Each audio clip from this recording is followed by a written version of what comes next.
அஸ்ஸலாமு அலைக்கும் ரஹமத்துல்லாஹி தஆலா வபரகாத்துஹு. இன்றைக்கி கசப்பே இல்லாமல் கசப்பே தெரியாமல் இன்றைக்கி பாவக்காய் புளிக்குழம்பு எப்படி செய்யுதுன்னு பார்க்கலாமா? இந்த மாதிரி செஞ்சு கொடுத்தீங்கன்னா பிள்ளைங்களுக்கு கூட கசப்பு தெரியாமல் சாப்பிட்டு எடுத்துடுவாங்க. நம்ம இப்போ எப்படி செய்கிறதுன்னு பார்க்கலாம். இதுக்காக நான் இப்போ பாவக்காய் 1/4 கிலோ அளவுக்கு பாவக்காய் எடுத்திருக்கேன். இதை நல்லா வாஷ் பண்ணி எடுத்துகிட்டு இந்த மாதிரி ஸ்லைஸாக கட் பண்ணி எடுத்துக்கோங்க. நான் 2 பாவக்காவையும் ஸ்லைஸாக நல்லா கட் பண்ணி எடுத்துட்டு இதில் உள்ளே இருக்க விதையெல்லாம் நீக்கிட்டு ஒரு பாத்திரத்தில் சேர்த்துக்கலாம். சேர்த்துட்டு இதில் 1/2 ஸ்பூன் மஞ்சள் தூள், 1/2 ஸ்பூன் உப்பு சேர்த்து இதில் நான் சுடு தண்ணி ஆட் பண்ணியிருக்கேன். ஆட் பண்ணிவிட்டு ஒரு 15 மினிட்ஸ் நல்லா ஊறட்டும். கொஞ்சம் கசப்பு தன்மை எல்லாமே போயிடும். இதை நல்லா சுடு தண்ணியில் ஊற வச்சுட்டு இப்போ நம்ம தாளிப்பு கொடுத்துடலாம். நான் சட்டியில் தான் இன்றைக்கி செய்ய போகிறேன்.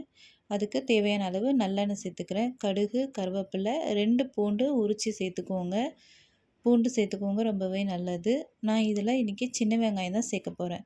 நான் ஒரு 100 கிராம் அளவுக்கு சின்ன வெங்காயம் சேர்த்துருக்கேன். நல்லா உரிச்சிட்டு கட் பண்ணி போட்டிருக்கேன். நல்லா வதக்கிடுங்க. இந்த வெங்காயம் நல்லா வதங்கி வரணும். வந்ததுக்கப்புறமா நான் இதில் 3 தக்காளி, நல்லா பழமான தக்காளியாக 3 தக்காளியை அரைச்சி எடுத்துக்கிறேன். அரைச்சி எடுத்து சேர்த்திங்கன்னா இன்னுமே இந்த குழம்பு டேஸ்ட்டாகவே இருக்கும். நம்மளுக்கு இந்த மாதிரி அரைச்சி எடுத்து இதை சேர்த்துக்கலாம்.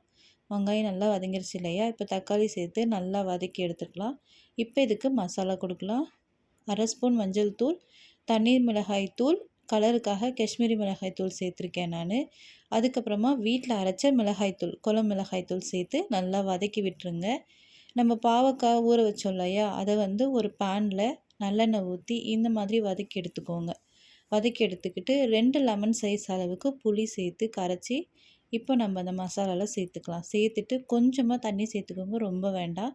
இந்த டைமில் தேவையான அளவு உப்பு சேர்த்து கொதிக்க விட்டுடலாம்.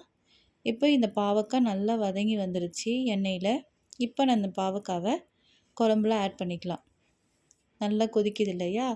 இப்போ இந்த பாவக்காவை சேர்த்துக்கலாம். குழம்பு கொஞ்சமே திக்னஸாகவே இருக்கும். ரொம்ப தண்ணியாக செஞ்சிங்கன்னா நல்லா இருக்காது. இது கொத்தமல்லி சேர்த்து கொஞ்சமாக கொதிக்க வைக்கலாம். கொதிக்க வச்சுட்டு இப்போ கொஞ்சமாக வெல்லம் சேர்த்து இறக்குனீங்கன்னா பாவக்காய் புளிக்குழம்பு ரெடி. அஸ்ஸலாமு அலைக்கும்.